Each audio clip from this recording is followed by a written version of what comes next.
Hi there, Maureen here, founder of the Mindsight Academy, neuro coach to executives, leaders, entrepreneurs, and a neuro leadership trainer using insights from neuroscience to help you deliver results by learning to work smarter, be in control of your brain, manage yours and other people's emotions, change behaviors, flourish, and exceed expectations.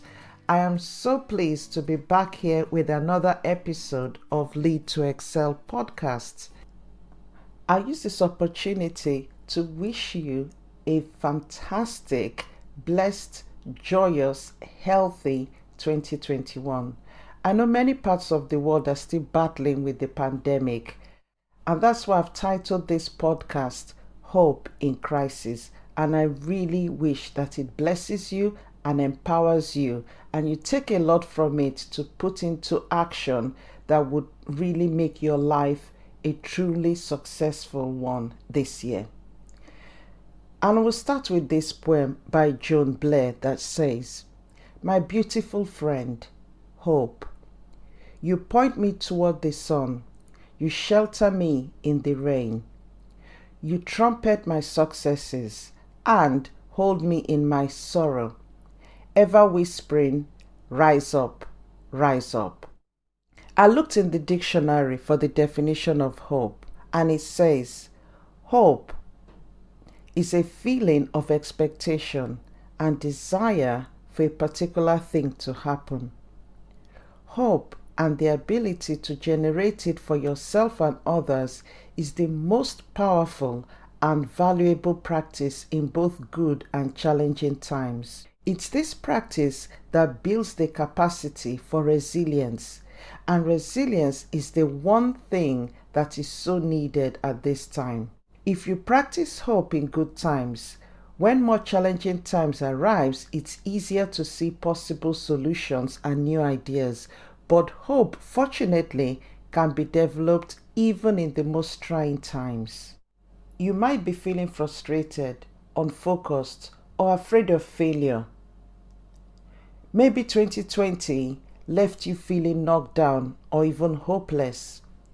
The last months have been quite interesting, and I want to reassure you that with clarity, focus, and determination, you can emerge stronger, wiser, and extremely successful, even in these trying times. The fact is that you can choose how you respond to your past or to the current situations. You can choose to be miserable, or you can choose to be hopeful. You can be depressed, or you can be happy. You always have that choice, that opportunity for control. Even the most difficult times in our lives are opportunities to experience hope, buoyancy, and happiness.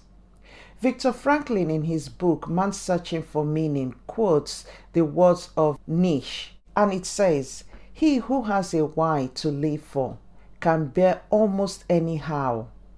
He describes how the prisoners who gave up on life, who had lost all hope for a future, were inevitably the first to die. They did not die from lack of food or lack of medicine, but from lack of hope, lack of something to live for. By contrast, Franklin kept himself alive and kept hope alive by summoning up thoughts of his wife and the prospect of seeing her again after the war. Saying yes to thrive in spite of the current uncertainties allows the human capacity to creativity turn life's negative situations into something positive or constructive. In other words, you can make the best of any given situation, which can be turning suffering into great success, the ability to grab opportunities and to change yourself and experience significant personal development. Pain causes many people to stop or even retreat. It's hope that will keep you going. Hope will enable you to keep pushing ahead. In my new workbook, and I'll put the link in the description, I discuss the 5 key elements to ensure you soar high even in tough times. And the first skill that I talk about is self-awareness.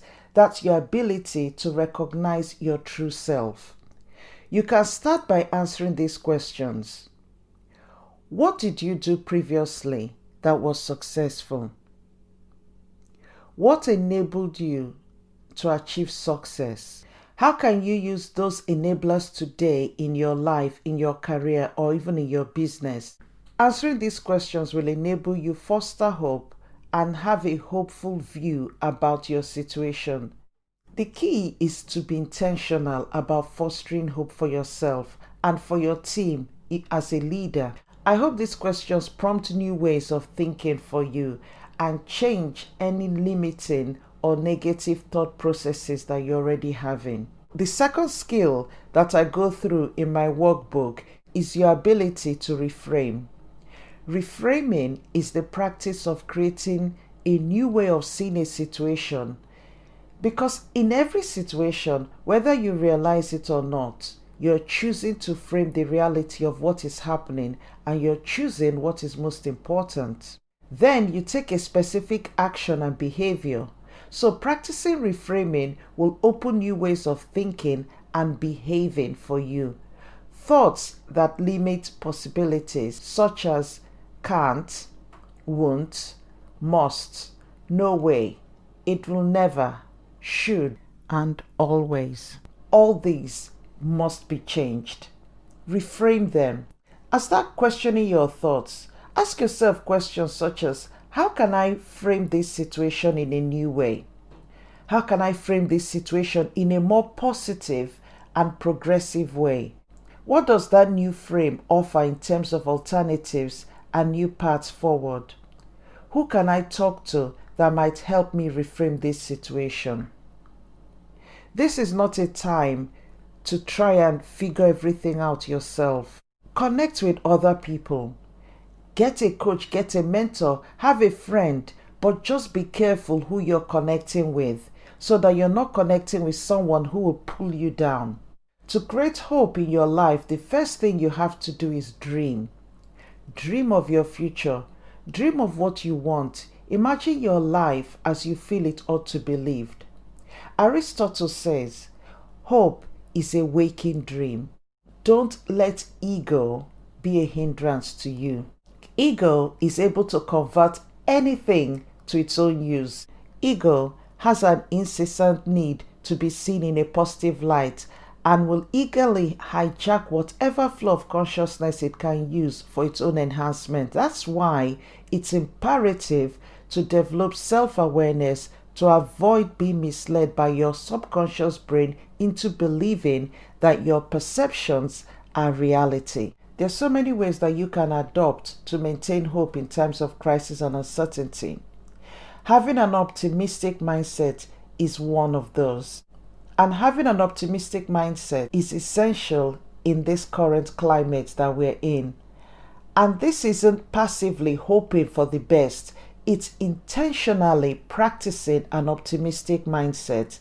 This requires effort by framing adversity in a healthy, realistic way and taking ownership to find solutions. That's knowing exactly what you need right now. And you can start by reminding yourself every day that this situation will not last forever. Remember to express gratitude for what you do have, even in these times, and for the choices that you can make to focus on yours and other people's well-being. Remember that you're still in the driver's seat of your life. You're still in the driver's seat of your thoughts, your feelings, and your actions. And what you do will make a huge difference.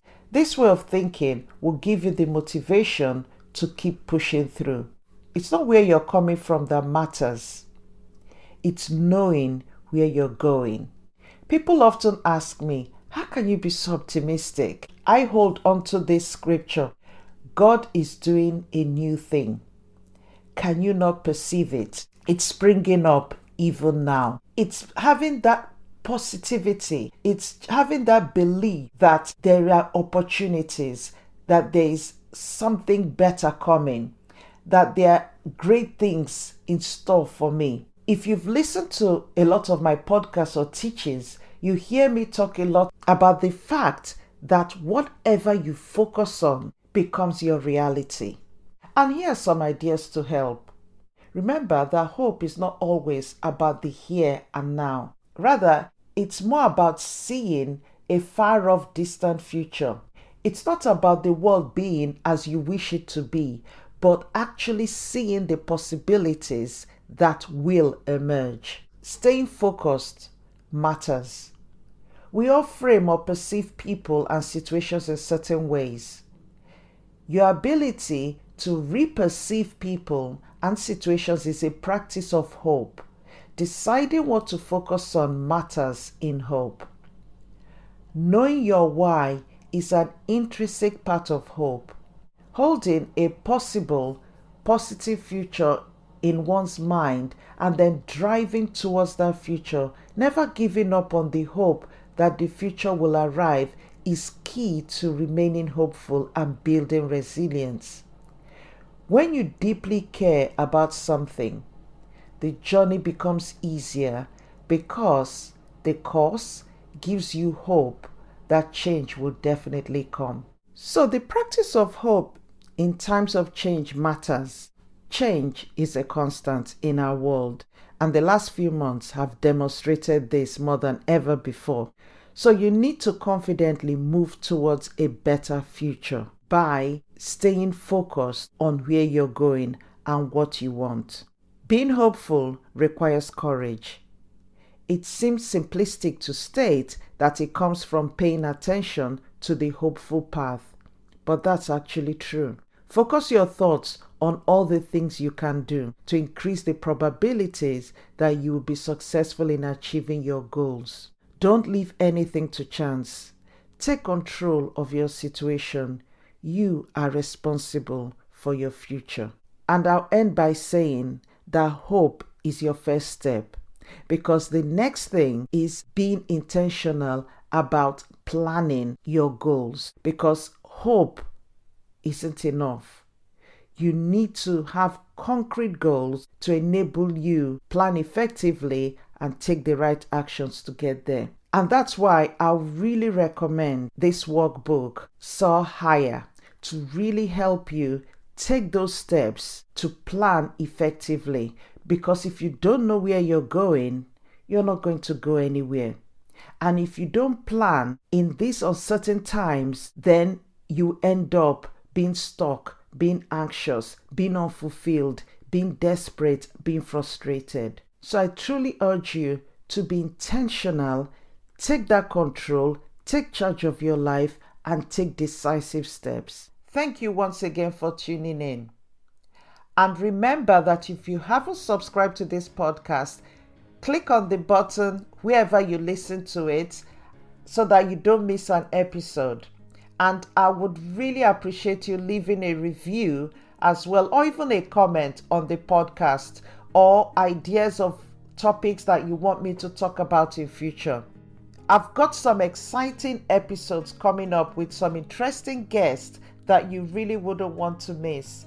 Our next episode is so exciting, and you hear me discussing with Alicia, who is a lawyer, about how her law firm has really embraced mental health awareness and training for them as a firm, but also helping their clients. Mental well-being, mental health is so vital now. So in this climate, wherever you are, do remember to keep safe, look after yourself, and I truly wish you perfect health. Stay limitless, and I look forward to seeing you in the next episode. Bye for now.